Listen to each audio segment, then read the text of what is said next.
Let's get started, ladies and gentlemen. SAG-AFTRA actors are the SAG-AFTRA Actors Union has voted to strike.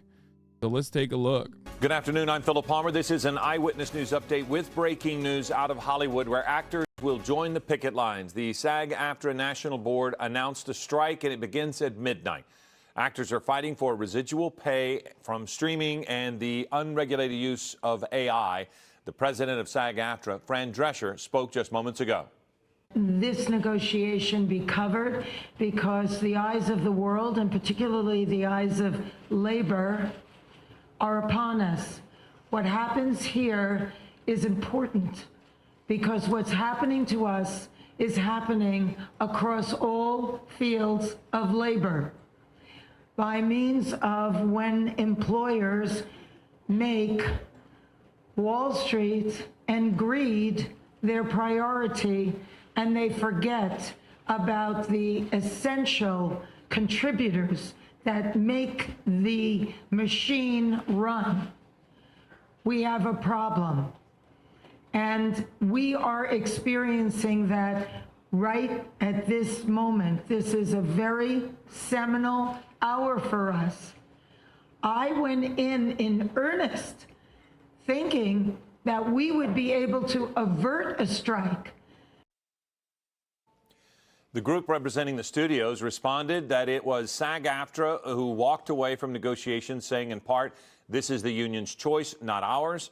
In doing so, it has dismissed our offer of historic pay and residual increases. Substantially higher caps on pension and health contributions, audition protections, shortened series option periods, a groundbreaking AI proposal that protects actors' digital likeness, and more."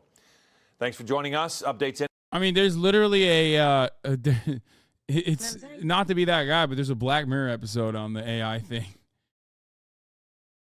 AMPTP's groundbreaking AI proposal for oh yeah, hold on. Let's just watch the whole thing. Coming to this press conference today. It's really important that this negotiation be covered because the eyes of the world, and particularly the eyes of labor, are upon us.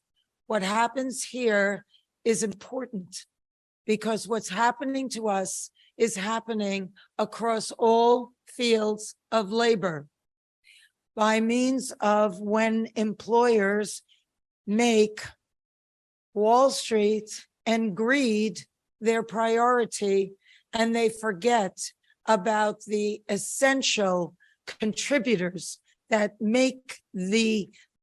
Do you care about this just because it's a union strike, or do your interests go deeper? That's a very weird question. Of course I care about labor action. I literally cover all matter of labor action. This is labor action in my backyard. It's an industry that's full of friends of mine. It's also one of the most public industries. I love when players' unions actually engage in any kind of labor action. I love when actors and writers engage in any kind of labor action, especially because they're so public. They're so immediately in the eyes of the broader population. This automatically makes it a issue of contention from the jump. And that is really good. That's a really good opportunity to do agitated propaganda because, like, a lot of people will look to this and go, why the fuck are these famous actors striking? They make so much money. And that there is an opportunity to, like, utilize that.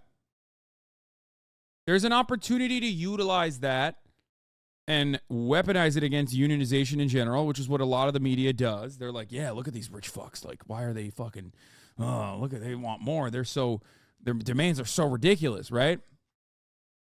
But for that, because of that, there is also someone that has to be on the other side of that, combating this kind of misinformation and getting other workers to recognize that they also could benefit from more workplace negotiations. And the only method of doing that is, of course, through labor organizing. Not to be a dick, tomorrow. But the president of SAG was apparently in Paris on the eve of negotiations. Wow, dude. That's really fucked up. They should just yeah, that means the union is really fucked up and their demands are busted too. Yeah, that's crazy. She was working. She had a contract. Nope, doesn't matter. Doesn't matter. It's really fucked up. I'm gonna take the fucking immediate anti-union lie, like anti-union propaganda, hook, line, and sinker, and then bring it up here. You were also in Paris. Curious. Exactly. I was also fulfilling my contractual obligations. I love when people are just like, I don't get it. There's a labor action that's supposed to be happening. Why are you fulfilling the obligations of your contract prior to said labor action? Hello? That's the entire purpose of these contracts.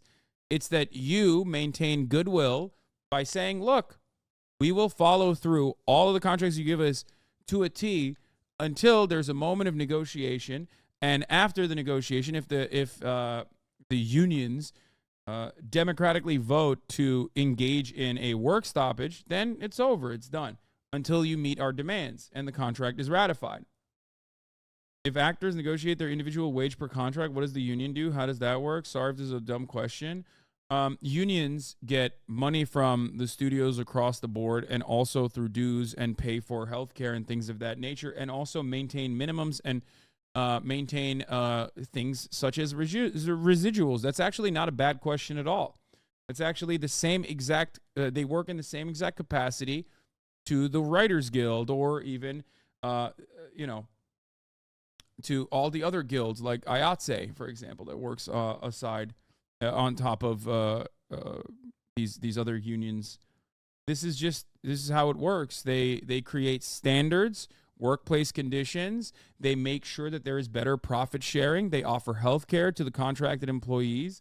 Everything that you see on a set, like from working hours, meals, breaks, all that kind of shit is negotiated by unions, because as we know, the bosses are never going to do that. They're not going to do that. They'll cut wherever they can. They'll cut it down whichever way they see fit. So this is at the heart of the matter. What is this? First blue check response I see is literally what you said.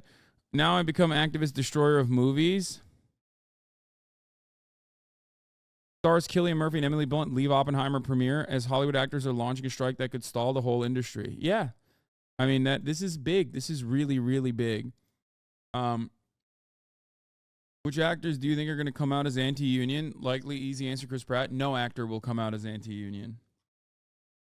They won't openly. I mean, they'll say, the most you'll hear is like, no, dude, they're a part of SAG-AFTRA. SAG-AFTRA. You're crazy.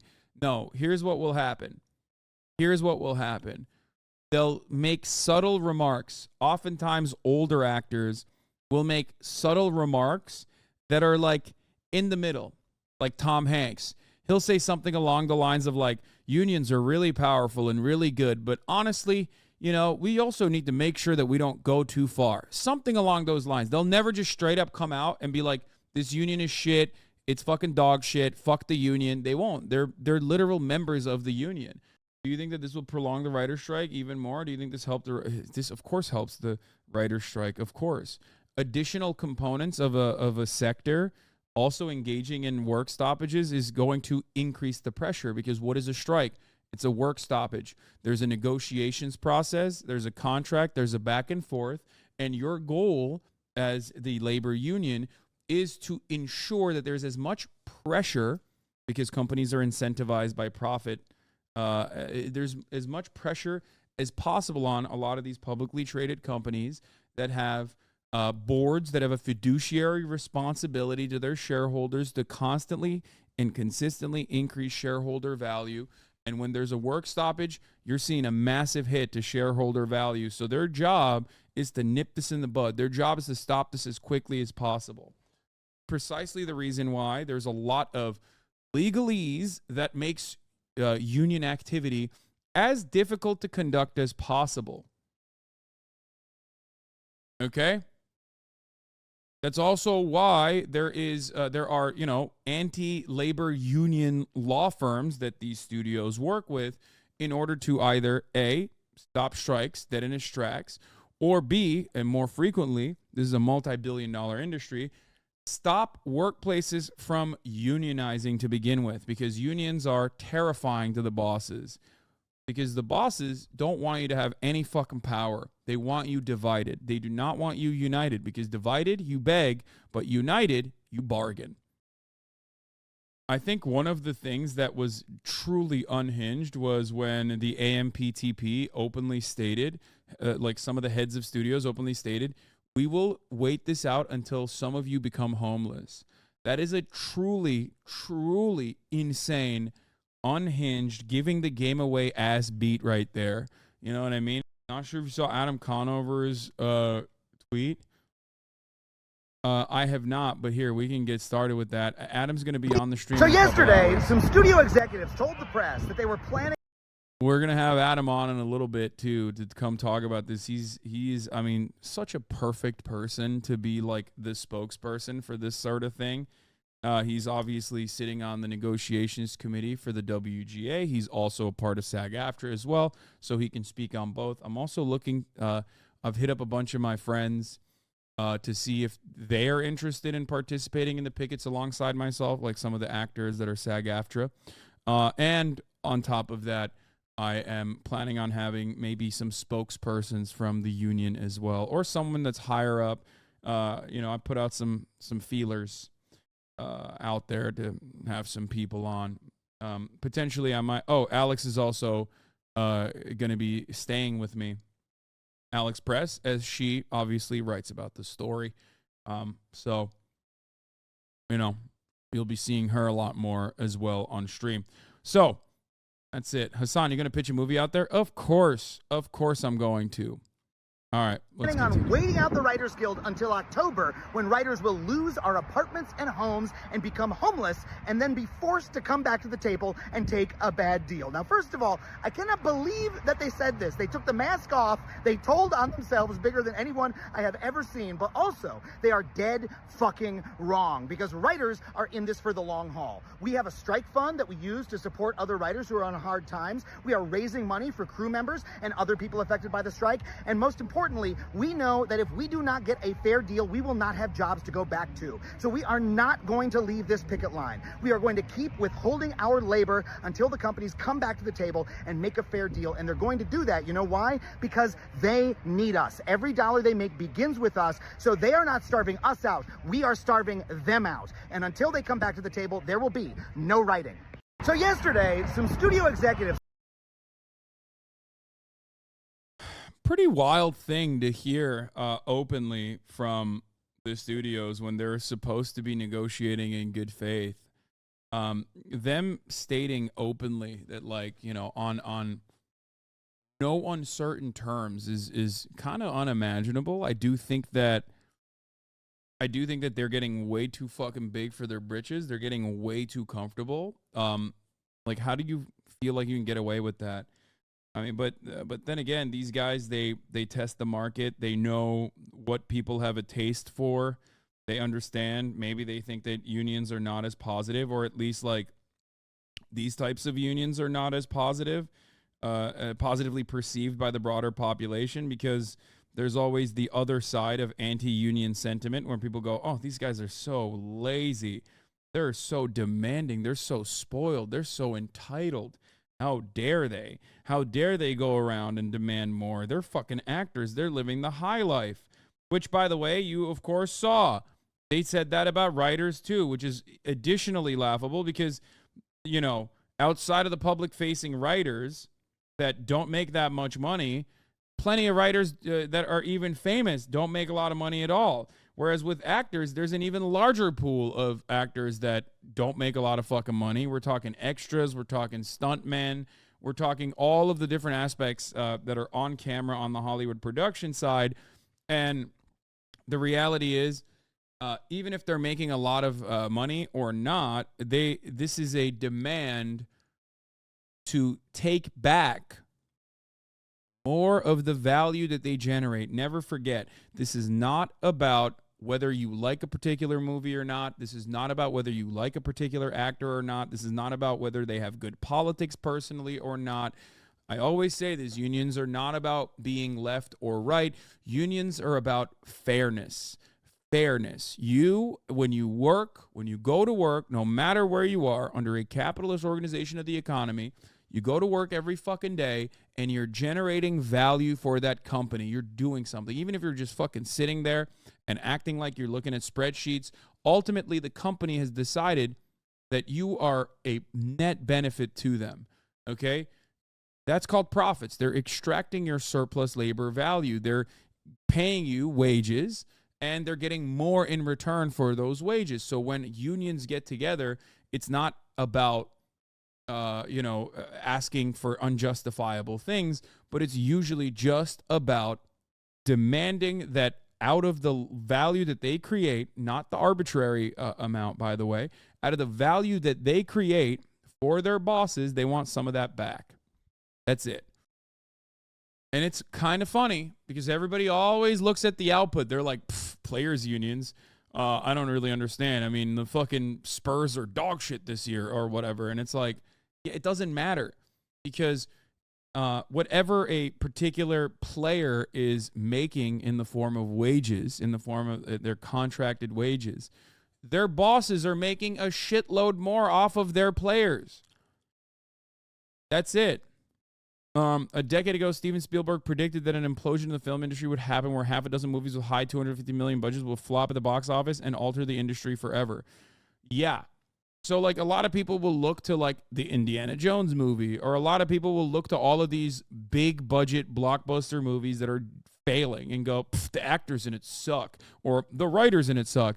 And what they fail to realize is a writer or an actor is, in many respects, no different than you at your fucking white-collar job, you at your blue-collar job. They are directed to make a product. They play a role in making that product. They can shape it to their own vision, but in many respects, they're not allowed to. Okay? These studios go, make this product. We focus tested it.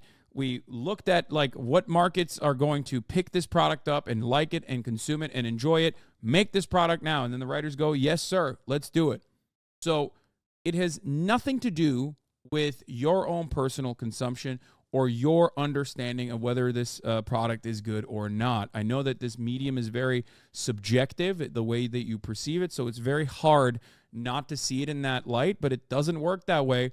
I'll give you the greatest example. Young Sheldon or the Big Bang Theory, okay? Many of you will sit here and say the Big Bang Theory sucks ass. We make jokes about it all the time. However, the Big Bang Theory is a tremendously successful television show. Do you think that it was a passion project for some of the writers? Maybe one or two. But for the most part, all of the writers that were on that show were just generating value. They probably wanted to write better shit, but they couldn't because this is what their job was. Okay?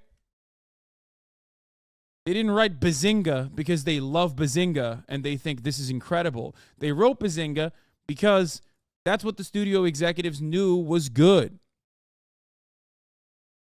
And while from our own personal understanding, the show does not meet the metric of artistic tastes, the refined taste of the Twitch audience, it still was a profoundly successful show. So if that show is making, let's say, $1 billion, I think the writers deserve more of the profits that show is generating than what they're currently getting. Here is one of the proposals. Let's take a look at that.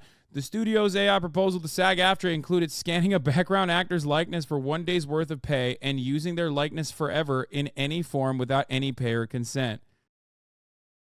Netflix putting out Joan is Awful episode of Black Mirror and then doing this is additionally ironic. But it's just like the Barry episode. Like, the Barry writers that are a part of the fucking Writers Guild of America wrote the episode of Barry where they're talking about big streamers like HBO, which Barry's on, fucking them over and shutting down their goddamn show because these guys live in it. And the studios don't care. The studios, as long as they're making money, as long as the show is popular, will let you say it. Not new. This is in every industry, okay? This is the same concept throughout time. This is the same concept throughout time. Remember? They once said, capitalists will capitalists will sell us the rope in which we hang them from. This is the concept. This is that theory in action that you're seeing. Like, they don't give a shit. As long as they're making short-term profits, they will fucking upload videos like that. As long as I'm still generating value for Amazon, more value than I take from them in the forms of subscriptions and ad revenue that they're taking off the top, they don't give a fuck if I'm also funding simultaneously the Amazon labor union. They don't give a fuck if I'm also speaking out against Amazon's harsh, horrific labor practices. This is how it works. Anyway, here is the classic Barry episode that I was talking about that the Writers Guild writers wrote. Laptop and typed out the entire title, Joplin, and still had no matches. It wasn't until I typed out SALLYREEDNEWSHOWJOPLI that it auto-completed the rest, and I found the show. So what do we need to do to get it back on the homepage? We are canceling the show. What? Why? Well, the algorithm felt it wasn't hitting the right taste clusters. Taste clusters? It's been 12 hours. Don't we need time to get word of mouth? Oh, the algorithm takes word of mouth into account, but it considers other things too. For instance, if viewers see someone eating dessert within the first 2 minutes of the episode, they almost always finish the entire season. Always. Oh, and it's not just dessert. The same goes for Central Park, Kittens, Dev Patel. We have a 98 on Rotten Tomatoes. Right. 98. And people were crying at the screening. I know, and I was one of them, but I guess I was wrong.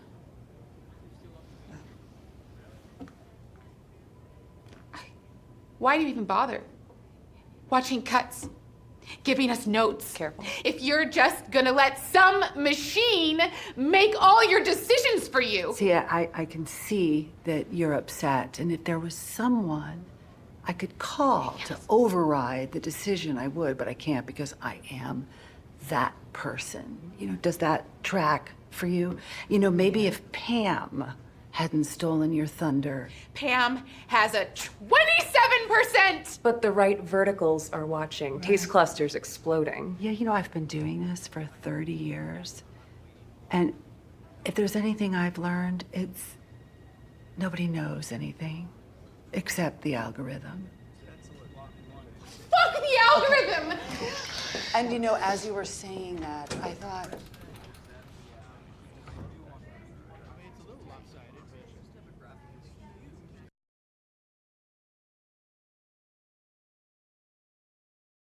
Matt Damon with a middle ground take. From what I understand, they cut it before he was done with his full take. Okay, that's what people are saying. Ben and I just started this little independent studio, and you know, we're 3.5 movies in. We're shut down on one of them right now. We're just waiting for everything to resolve. So, and it's you know, it's brutal for our sister unions. It's brutal for IATSE. You know what I mean? It's like, and it's going to be tough for the actor, for 160,000 actors. So nobody wants a work stoppage. But if our leadership is saying that the deal isn't fair, then we gotta hold strong till we get a deal that's fair for working actors. For, you know, it's the difference between having health care and not for a lot of actors, and we got to do what's right by them. Wait, he didn't say anything bad. This is not anti-union.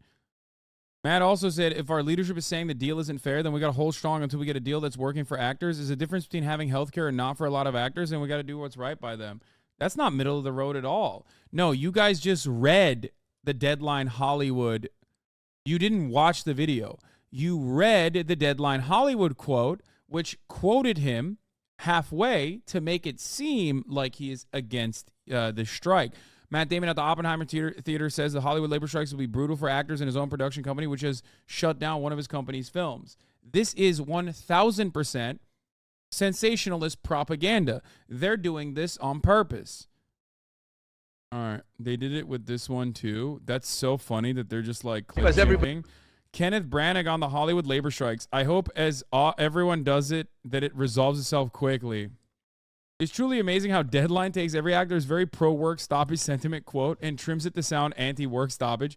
It's like when they make it look like Homer Simpson said, "Sweet, sweet can," only in real life over and over again. But it does that. It resolves itself quickly, but it's such a critical time in our industry. The implications of what's happening with that agreement. That's so funny that the media is not working alongside labor unions. This is why I love strikes in industries that are highly visible. Okay? This is why I love it personally, because it's a wonderful opportunity for a lot of people to see the true nature of labor press coverage for the most part, with obvious exceptions, and the true nature of how capital owners work against the workers.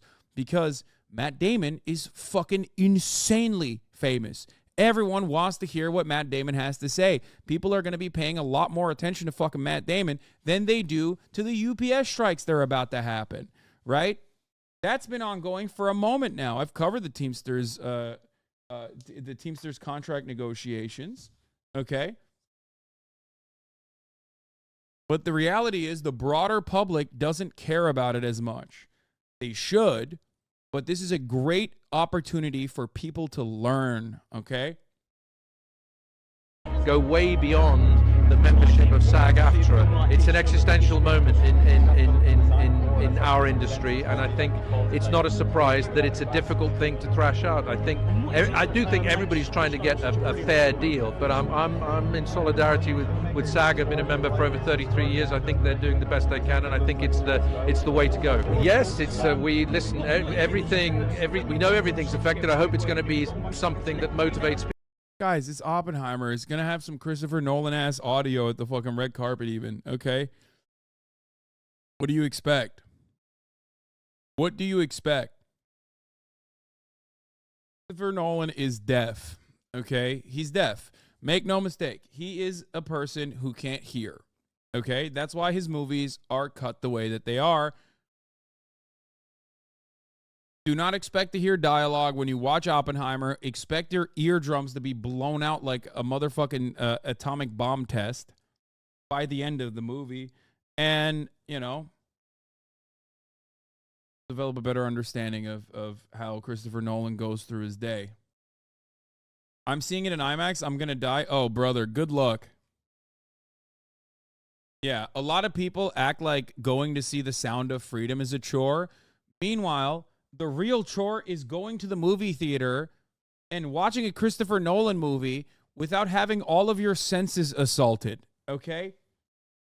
That's the real fucking chore. It's a significantly larger chore. Leaving a Christopher Nolan movie unscathed is a larger chore than watching Sound of Freedom in a fucking movie theater with no AC on. At IMAX, they actually set off a nuke in the theater. It's crazy. Libbed up ear take. Christopher Nolan, Oppenheimer, favorite seats in the movie theater are way up front. Oh my God, he's such a fucking psycho, dude. He's such a freak. I'm telling you, he wants everyone. He's like the deaf community doesn't like cochlear implants. He is the deaf community's biggest rider. He's deaf himself, and he wants everyone else to be deaf. I'm telling you. I saw Interstellar in IMAX a decade ago. Dude, I watched Dunkirk. Okay? I'm not even kidding. I think I have PTSD now. Okay? I feel unsafe when fireworks explode. I didn't even serve in war. I just watched Dunkirk in the movie theaters. That's his goal. His goal literally is to be like, oh, you want to watch my movies? I'm going to make it difficult for you. We have concluded your PTSD and hearing damage are not service related. Yeah. God forbid a veteran watch the Christopher Nolan flick. They're not getting their fucking 100% eligibility. Tonight is part of the red carpet goodie bag. Yeah. Just like permanent ear damage. If you are probably not as bad when you're actually shooting the movie. It's just bad on the editing floor. Well, it's most likely bad when you're watching it. Here's Bob Iger, who makes $27 million a year, complaining that writers and actors aren't realistic in their demands, refuse to answer what's unrealistic, and admits a strike will be devastating. Yes, that's how strikes work. That's why they're effective. Speaking of content, we're in the midst of a writer's strike, and very likely it would seem to have a actor's strike. How is that going to impact things, and what are your expectations there? Well, I think it's very disturbing to me. We've talked about disruptive forces on this business and all the challenges that we're facing and the recovery from COVID, which is ongoing. It's not completely back. This is the worst time in the world to add to that disruption. I understand any labor organization's desire to work on the behalf of its members to get the most compensation, to be compensated fairly based on the value that they deliver. We managed as an industry to negotiate a very good deal with the Directors Guild that reflects the value that the directors contribute to this great business. We wanted to do the same thing with the writers, and we'd like to do the same thing with the actors. There's a level of expectation that they have that is just not realistic. And they are adding to a set of challenges that this business is already facing that is, quite frankly, very disruptive. So they're not being realistic? No, they're not. Why not? I can't answer that question. I respect their right and their desire to get as much as they possibly can in compensation for their people. I completely respect that. I've been around long enough to understand that dynamic. Do you, though? And to appreciate it. But That's awesome. Oh, no, totally. I do. But also, I am literally the main guy. Like, single-handedly, because this is how corporations work, unlike how labor unions work, because labor unions are democratic. Labor union leaders are voted for that position. Labor union contracts that they negotiate for are ratified through the democratic process. Bob Iger and capitalist corporations don't work in that same regard. He quite literally tomorrow could be like, fuck this shit. We're done. We're done with the strike. We're capitulating. We're caving to your demands. They're very reasonable. And we're just going to go and offer you all of your demands, which literally the sum total of which, for the WGA at least, is $420 million. It's literally like Zaslav and fucking Bob Iger's salaries combined, okay? It's a blip. It's an accounting error for these fucking multi-billion-dollar studios. And yet they still are like, nope, not going to do it. So understand that they're pumping and dumping a shitload more into whatever dumbass project that's never going to get launched. They're losing and forgetting more money. They're hiding more money in accounting errors, famously Hollywood accounting, so they can get tax breaks than giving $400+ million to the Writers Guild. $400 million back in the value that the revenue that they are generating, for the record. So Bob Iger could literally stop all this tomorrow. Oh, yeah, for the record, where is he saying this? Oh, it's Sun Valley Billionaires Camp, of course. That's right. More than 40 CEOs and investors and industry leaders have began arriving at Sun Valley, Idaho on July 11th. This is famously where I believe Amazon or Jeff Bezos decided to purchase the Washington Post. This is where all the billionaires get together. They love this. They love this kickoff. They love going to fucking Sun Valley. Sun Valley has the opportunity to do the funniest thing in the world if they could. 40 attendees are there. We'll talk about who's there right now, what the fuck they're doing in a second. Different from the Bohemian Grove. Yes, the Bohemian Grove is like a boys club for politicians and celebrities to like do gay shit without women around them, okay? That's very different. It's a place that the Bohemian Grove was a place for them to explore their sexualities. This is a place where they're wheeling and deal making, but not like Davos. You know what I mean? The irony, of course, is that the Sun Valley, Idaho. If I'm not mistaken, Sun Valley, Idaho is one of those places where like there's also an incredible, uneven, and awful real estate market. So all the people that have to work those events during that duration or during like other tourist seasons where they have, I think like they have like extreme sports and like snow season and shit like that where they have to live in their fucking cars. Oh, I'm thinking of Jackson Hole, Wyoming. Never mind. But ski resort towns are like that too. I'm pretty sure Sun Valley, Idaho is like that too. Sun Valley is a ski resort town, yes. Yep. A lot of those places are desolate hellholes for the population that actually work and serve you your food and your water and work behind the scenes to make sure the plumbing is working. You know what I mean? It's great. Good stuff. And their desire to get as much as they possibly can in compensation for their people. I completely respect that. I've been around long enough to understand that dynamic and to appreciate it. But you also have to be realistic about the business environment and what this business can deliver. It is and has been a great business for all of these people, and it will continue to be, even through disruptive times. Yeah. But these guys just don't understand business, baby. Or maybe they understand it real well, and that's what frustrates you. You know, being realistic is imperative. What do you do in the interim, then? Does AI start to write a lot of scripts? It will have a very, very damaging effect on the whole business, and unfortunately, the strike will. There's huge collateral damage in the industry. That's kind of wild that the CNBC guy's like, oh, what are they going to do? What are you going to do? Write it with AI?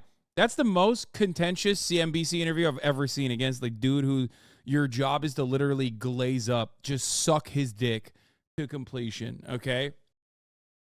To people who are, who are support. It's like, yeah, the strikes are bad for the industry. It's like, oh yeah, well, you could make strikes not ever happen. Here's a fun fact.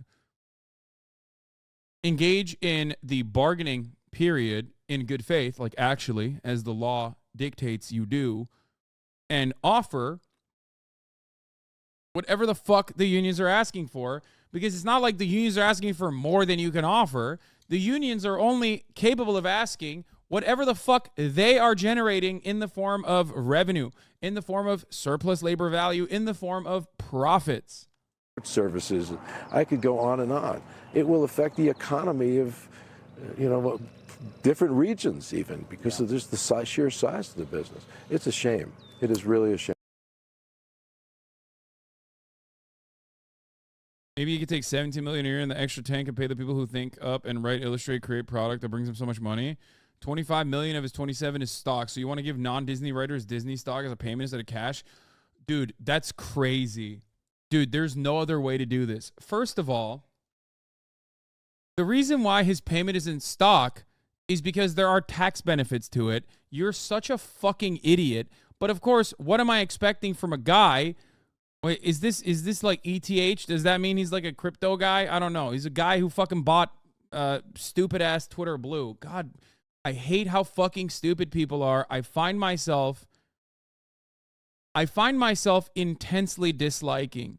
Oh, by the way, Culture Crave is actually pretty good with this kind of stuff, surprisingly. I didn't know it was like that, but they're always like pretty pro-labor. Anyway, that's a different thing. I find myself getting more and more upset. Machine let's watch run. this. We have a problem. And we are experiencing that right at this moment. This is a very seminal hour for us. I went in earnest, thinking that we would be able to avert a strike.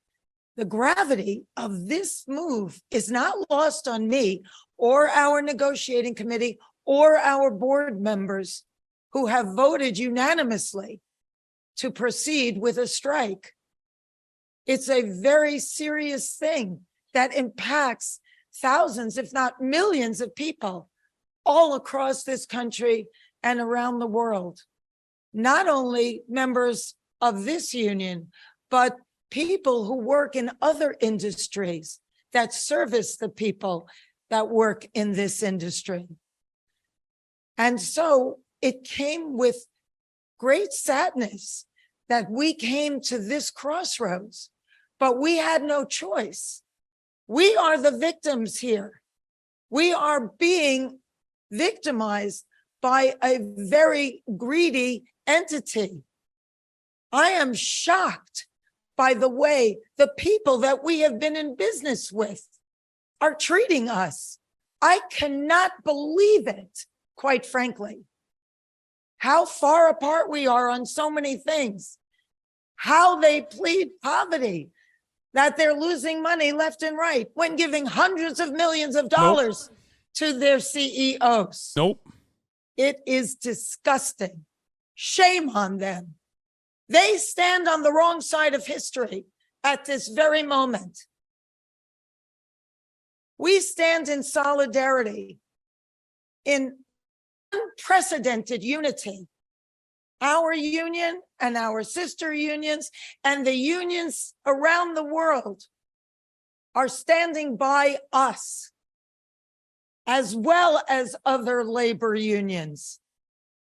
Because at some point, the jig is up. You cannot keep being dwindled and marginalized and disrespected and dishonored. The entire business model has been changed by streaming, digital, AI. This is a moment of history that is a moment of truth. If we don't stand tall right now, we are all going to be in trouble. We are all going to be in jeopardy of being replaced by machines and big business. Who cares more about Wall Street than you and your family?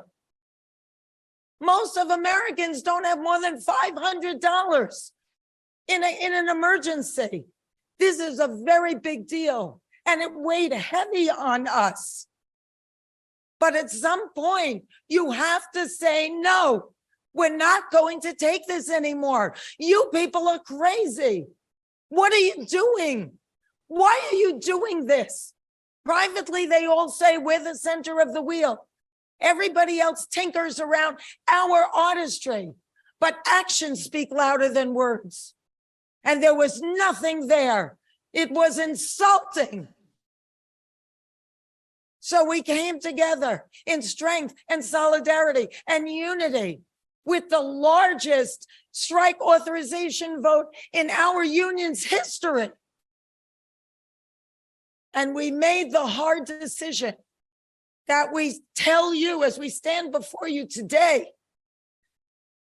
This is major. It's really serious. And it's going to impact every single person that is in labor. We are fortunate enough to be in a country right now that happens to be labor friendly. And yet we were facing opposition that was so labor unfriendly. What happened? So tone deaf to what we are saying. You cannot change the business model as much as it has changed and not expect the contract to change too. We're not going to keep doing incremental changes on a contract that no longer honors what is happening right now with this business model that was foisted upon us. What are we doing? Moving around furniture on the Titanic? It's crazy. So the jig is up, AMPTP. We stand tall. You have to wake up and smell the coffee. We are labor and we stand tall and we demand respect and to be honored for our contribution. You share the wealth because you cannot exist without us. Thank you. True. I don't care about the noise. I opened the sweet green salad packaging, and that's probably what the noise was.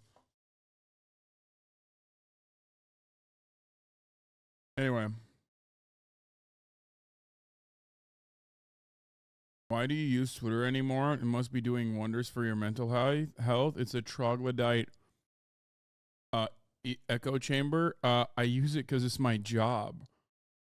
It literally sucks, but I can't do anything. This groundbreaking AI proposal that they gave us yesterday, and Here's that the AI. groundbreaking AI proposal, they proposed that our background performers should be able to be scanned, get paid for 1 day's pay, and their company should own that scan, their image, their likeness, and should be able to use it for the rest of eternity in any project they want with no consent and no compensation. So if you think that's a groundbreaking proposal, I suggest you think again. But this groundbreaking AI proposal that they gave us yesterday. That's so insane. Hollywood drama playing out in real life now. Members of SAG-AFTRA failed to reach an agreement on a new contract by that midnight deadline that they set. That means they could go on strike as early as today. Yeah, overnight, the Actors Union released a statement saying the Alliance of Motion Picture and Television Producers, quote, remain unwilling to offer a fair deal. Now, while the association representing the studio says it is deeply disappointed, adding this is the union's choice, not ours. So this could have far-reaching implications. So here to break down everything we need to know is NBC News entertainment contributor Chris Witherspoon. Chris, good morning to you. Good morning. All right, so let's dig in here. We now know the two sides couldn't reach an agreement.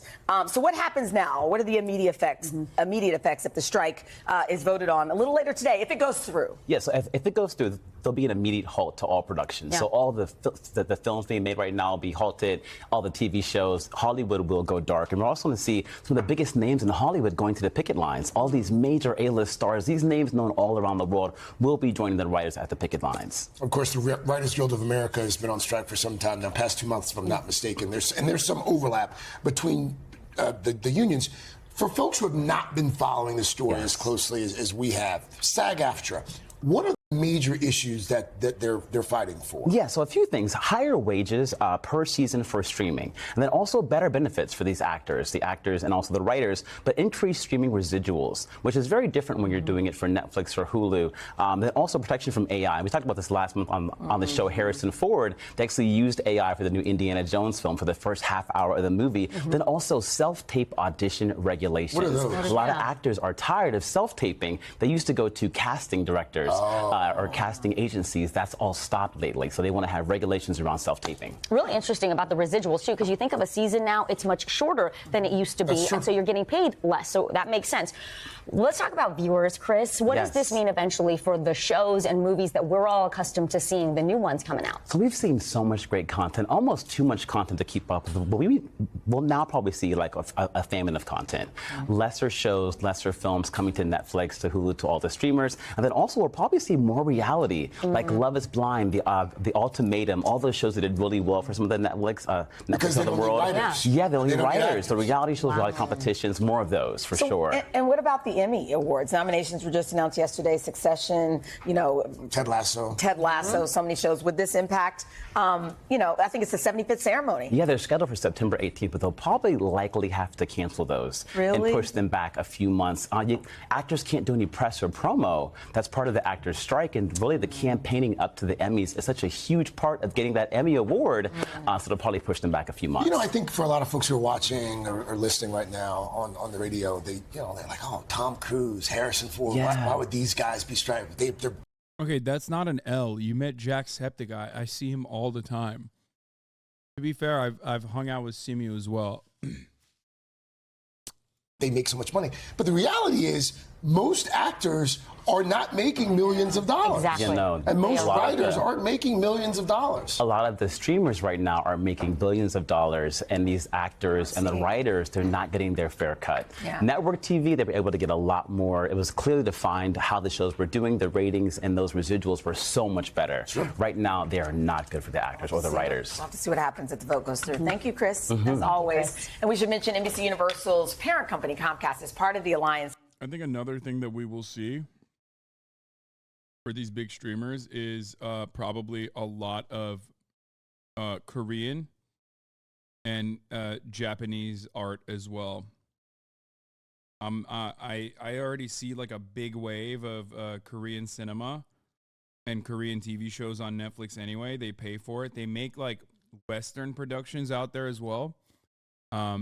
Someone who I know was on, what is it, Exo Kitty, I think. It's like a Western-made K-drama. Of motion picture and television producers, and some members of the news division are members of the SAG-AFTRA union. Hey, thanks for watching. Don't miss the Today Show every weekday at 11 a.m. Eastern, 8 Pacific on our streaming channel today. This is House of Dragons Season 2 can continue filming despite the SAG-AFTRA strike. Yeah, it doesn't matter, though, because they can't have rewrites. This is because most of the cast are UK actors working under contracts governed by the local union equity and are legally not allowed to strike in solidarity. That's understandable. That's usually how that works. However, they literally don't have rewrites. They don't have fucking writers. They don't have any of the writers at the shoots. So it's still going to be fucking dog shit. No, these guys aren't scabs, chatter. What the fuck? You have to understand, when we're talking about international production, there are people that are in England under their own labor contracts and under their own negotiations doing what they're supposed to do. They're fulfilling the terms of their contracts in good faith. Right here, Jeremy. So you guys said at the start of talks that you guys were not going to be beholden to any terms that any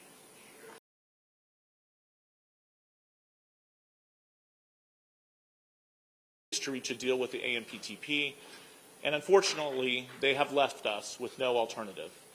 Although we're all disappointed with the AMPTP's reluctance to cooperate, the solidarity among SAG-AFTRA members has never been stronger.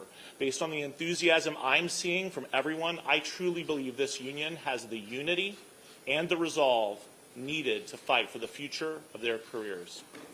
Due to the broad nature of our membership, this strike does not affect all members of all contract areas, just those working under the 2020 TV theatrical contract. Performers working in interactive entertainment, audiobooks, music, commercials, and other contract areas will not be directly impacted. The strike will begin at midnight tonight, and all of us, union members, leadership, and staff, will be out on the picket line. Major news in quotations? Yeah, are you fucking kidding me? The entirety of Hollywood going on strike is major news. What? This is like a super significant news story. Only because you live in LA? Yeah, famously, no one else fucking watches television and movies. Only people in Hollywood watch television and movies and TV shows. What are you saying? Tomorrow morning. Members are urged to go to SAGAFTRAstrike.org for answers to common questions as well as information on picket locations. I'd now like to turn the microphone over to SAG-AFTRA President Fran Drescher. Thank you. Thank you, Duncan. And thank you, everybody, for coming to this press conference today. It's really important that this negotiation be covered because we covered this part. So the AMPTP just sent out a press release basically saying you guys have reiterating what they said yesterday and what Bob Iger said. You guys have chosen a path that will lead to financial hardship for countless thousands of people who depend on the industry. They're claiming they offered a 76% increase in high budget SVOD foreign residuals, 58% increase in salaries for major roles. They say 11% pay increase in year one, blah, blah, blah. They're claiming all these double-digit promises. And they're claiming they had a groundbreaking, I'm quoting them, AI proposal which protects performers' digital likeness. So what do you say to that?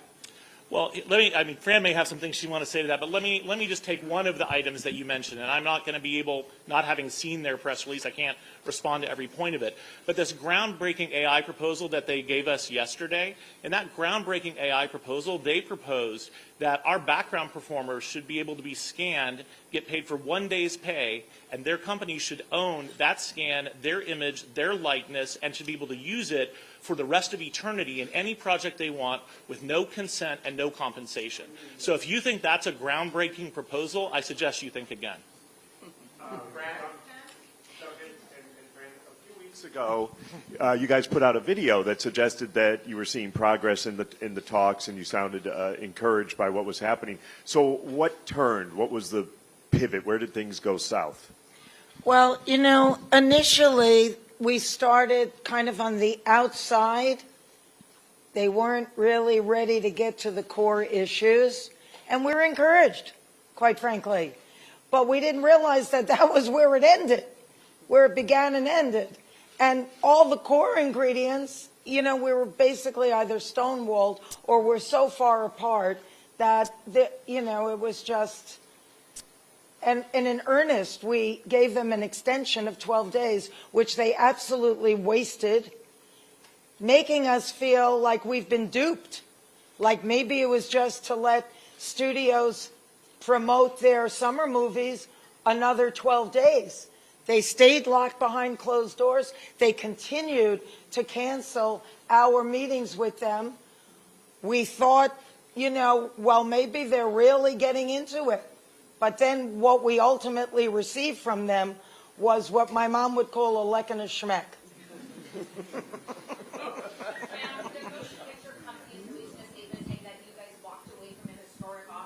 Was this in fact historic? Can you repeat that again? Yeah, the motion picture companies released a statement saying that that the union walked away from a historic offer, that you guys left the negotiating table. Was this in fact historic?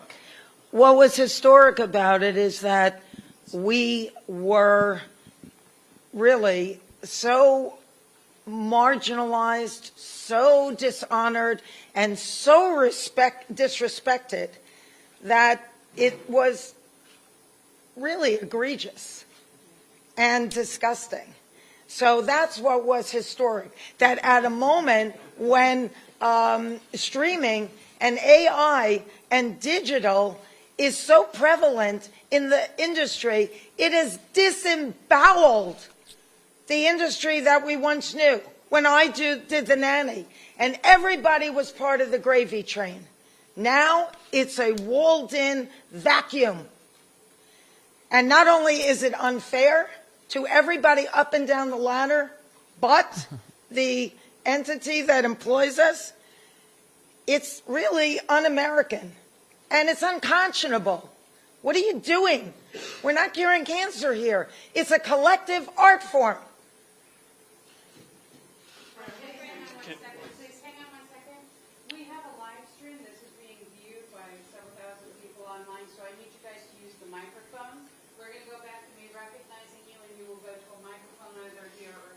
Damn, there's 7K Andes. Well, you talk a little bit about how now. long you expect this to go on. Are we talking about Andes weeks? now. Are we talking about months? And what would it take to get back to the table? That's up to them. We're open to talking to them tonight. But, you know, it's up to, all of this is because of their behavior. It's up to them if they're willing to talk in a normal way that honors what we do. Yeah, they can't talk right now. They're at fucking Sun Valley. I mean, they are well aware of what it takes to make a deal. Fran and I personally spoke to several of the CEOs of these studios yesterday, and at length. They know what it will take to make a deal. They had the power in their hands to make a deal and avoid this strike. They chose not to do that. And last night, we told the AMPTP directly across the table, we're ready, willing, and able to return to the negotiating table whenever they're ready to do so.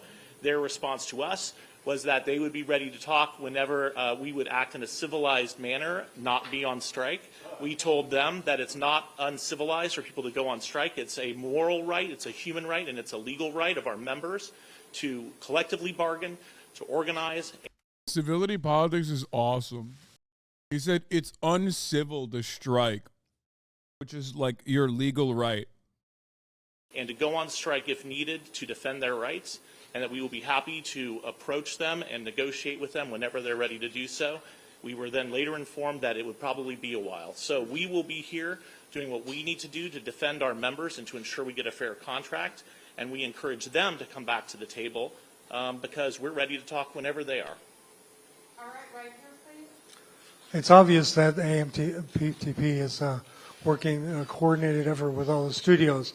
Are you planning to do the same with the other entertainment unions? We've been in constant contact with our sister unions. You know, the other unions in this industry have been incredibly supportive. We have been incredibly supportive of them. I'm sure it hasn't gone unnoticed that thousands of SAG-AFTRA members have been walking the WGA picket line since the beginning of May. But, you know, over the past years, we've been working together closely. The relationships between the industry, entertainment industry unions have never been tighter, have never been closer, and we absolutely are standing in solidarity with them, and they are standing in solidarity with us. All right, we're going to go to Abby with people. Use the mic, please. Hi, a lot of us are wondering how this is going to affect promotion of past work, not current movies to be promoted by actors, but things like participating in a panel at 90s Con, or if they are being recognized for their entire body of work. Can you clarify a little bit about the terms? Sure. We will be issuing a strike notice and order to our members today that lay out exactly what members are prohibited from doing as part of this strike and what they can do. We've also communicated directly with members, agents, lawyers, and publicists so that they have this information as well. In general terms, any kind of promotion of any project that was made under the TV theatrical agreements, either current or past, will not be allowed, whether that's at a con, at a festival, at a panel, on social media, at a premiere, in any form. Members who have, other types of activities going on, like autograph signings or things that are not related to specific companies or projects that are produced under these agreements, they'll be able to continue doing that. But we encourage all members who have any doubt about the boundaries there to reach out to the union, read the guidance that we'll give them, and we can Guys, no more sock on. answer their questions directly and individually. Hey guys, what do you make of the reports man, that what's sock the on? That the Academy's strategy Sock on was these to nuts! bleed union members dry? I know there was Oh, beer, beer, in regards beer. to the WGA, but what were your thoughts on that piece that came out? It was reported in the press just recently that there were some executives from the studios who stated that that it was okay for writers to go homeless as a result of this strike, or that, like you said, that they want to bleed the people dry. I think Fran might have some words to say about that. Necessary evil. Necessary evil. That's right. Can you believe that? I mean, we had a whiteboard with quotes just so the room would remember some of the things that were said. But you know what? Eventually, the people break down the gates of Versailles, and then it's over. Well, we're at that moment right now. What? Hi, Ted Cheng, KMBC. As you know, this is going to have a significant impact on the LA economy, perhaps costing it as much as $30 million a day. What would you want to say to the businesses, to the people who are going to be losing their living because of Hollywood, who are going to be What do you mean? Yeah, tell them to fucking put pressure on the studio. suffering alongside with you? Well, believe me, our heart bleeds that we had to make this decision. But we can't not get what these members deserve, because it's only going to get worse. This is where we drew the line in the sand, and it's a terrible thing to have to do, but we were forced into it. And let's not forget, actors are working people too, alongside everyone else in this economy. And every working person should feel empowered to stand up for themselves. And when an employer, especially these big multinational corporations, wants to take advantage of you, wants to use their power to squash you under their heel, it is your right and your obligation to stand up to them. And I have a very strong feeling that those other people, whether they're parts of unions yet or not, will see what our members are doing and will understand why we had to do it. And Fran and Duncan, I have a quick question, Leslie with the Associated Press. How do you anticipate that this will affect Emmy's campaigning amongst actors, since nominations were just announced yesterday? Our strike rules will not allow any form of promotion for television series, streaming series that have been produced under these contracts. My expectation is that it will bring any actor participation in Emmy campaigning to a close. Hi. Goddamn. Charlie Treppenny with USA Today. You mentioned Chat, some of the issues. You say fuck the Emmys, and it's like, it's not a big deal for you. This is a big deal for the studios, okay? Not only just for prestige, but also a big deal for, like, additional contracts that come down the line. Like, it's a huge deal. Makes a lot of money for this industry, you know? That went into this decision to go on a strike involving salary and generative AI. Was there one particular overriding issue that proved to be the biggest deal breaker for the union? I think there are several really important issues. Fran and I talked to the CEOs about those issues yesterday, and we've mentioned a couple of them. AI, of course, is really important. But in addition to that, the basic respect reflected in minimums that keep you at least so that you're not earning less money today than you were earning years ago, That's another example. And also, as Fran has talked about, the fact that this business model has been changed, but the companies want to just keep our members locked in a contract that doesn't. I wish there was more international cooperation among like sector labor unions, like so that these multinational corporations couldn't just take advantage of like I said, Korean cinema, for example. Deeply frustrating to see that. Doesn't reflect that change. We have a proposal regarding the sharing of revenue from streaming services that has been on the table since day one of negotiations. The companies have refused to engage on that proposal and give it any meaningful discussion, much less agree to it. And we discussed that issue with the CEOs yesterday as well. Duncan, in the name of the Spanish language broadcasters that we are here at this press conference, I would like to ask you in Spanish, ¿qué provocó el rompimiento de estas negociaciones y de qué manera han sido tratados por los representantes de los productores y los estudios cinematográficos? Pues pienso que el problema en estas negociaciones es la realidad que los representantes de los productores no tienen respeto por los actores y actrices que están trabajando bajo sus contratos y quienes trabajo es lo que hace posible esta industria. Y todos de nuestros miembros, los miembros de habla inglesa y de habla hispana, son completamente unidos en luchar por sus derechos contra estos empleadores y todos nosotros vamos a hacer lo que es necesario a asegurar que nuestros miembros de habla hispana y de habla inglesa que están trabajando bajo estos contratos tienen contratos con respeto y con salarios justos y términos apropiados. También la niñera says no más. Doubt and so much at stake.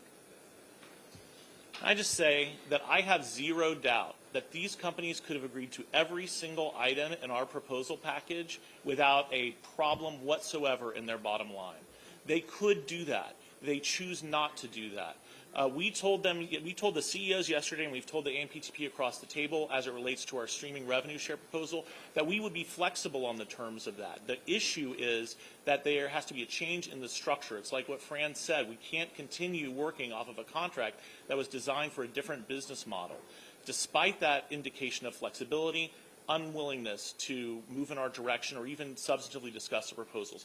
This strike could have been avoided 100% by these companies simply being reasonable, and nothing about this contract would damage those companies at all. This is a matter of respect for SAG-AFTRA members, for the work they contribute, and it just isn't there. Fran, do you want to add to that? Do I? Do you want to add to that? I said to their faces that, you're sitting there trying to squeeze us out of our livelihood. You're systematically figuring out ways to carve us out of what is due us. And you're sitting on the wrong side of history. Shame on you. That's what I had to say. Thank you. Alison Petrowski, Channel 9 Australia. Fran, you mentioned that the eyes of the world are watching at the moment. What is your message to actors and other members of the entertainment industry operating in different parts of the world, but fighting the same battles that you are here? Well, we all have to stand together on this because it's like a malignancy that's spreading, and we're already in stage 4. And if it doesn't get attended to immediately and swiftly with precision, it's going to destroy not only each of us, but the industry at large. I'll just add, SAG-AFTRA has members all around the world, and we also have extremely close relationships with our sibling actor unions all around the world as well. And there have been plenty of times in the past when SAG-AFTRA members have gone to bat to fight for our fellow members around the world, whether it be in New Zealand with respect to the Hobbit situation, whether it be in South Africa, helping our colleagues there achieve. They honestly don't want actors. They want their likeness and their voices, and they'll hire data scientists and VFX people to do the rest. They don't even want musicians. AMPTP figured out they digitalize all creativity 100%.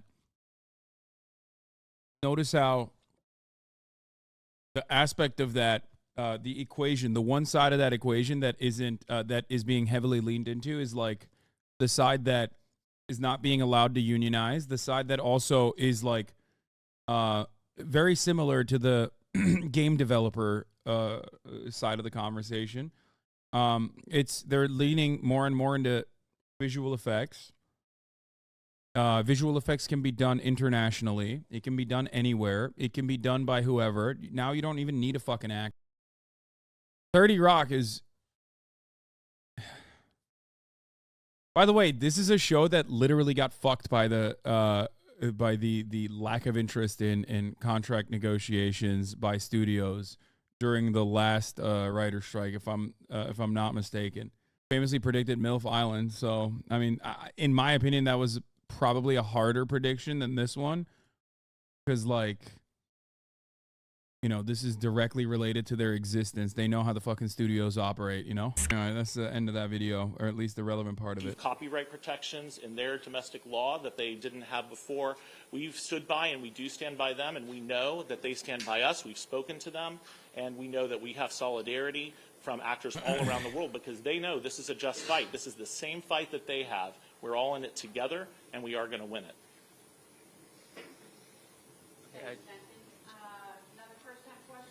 Hi, Brooks from the New York Times. You know, there's been a lot of optics of CEOs at Cannes and Sun Valley while holding the line. You know, they can't afford to meet your proposals. The companies push back by sending photo of you in Italy and you know, the selfie with Kim Kardashian. Can you? That wasn't a selfie. Just address that? Excuse me, I just want to set the record straight on that. Before you do, can I just say something? Before Fran answers that, I want to say it is outrageous that they would do that. You know what Fran was doing was Fran was working, which is what our members do. And for these employers to cynically try to turn our members against Fran because she's doing a job. That's awesome. That is what that one chatter was doing. That is what that one chatter was in here being like, remember when the president was in France, dude? Like, while the negotiations were happening? It's like, dude, she's still a fucking working actress, no? Like, this is her job. That she was under contract to do, while, by the way, she was zooming into our negotiations after work hours, working 18 hours or more a day. It is outrageous. It is wrong. It's despicable. And they should be ashamed of it. But I'm sorry, Fran, if you want to say more about it. No, I appreciate that. I mean, you know, I'm a brand ambassador for a fashion company, and so is Kim. I had only met Kim seconds before that publicity picture was taken. It had nothing to do with being at a party or having fun. It was absolute work.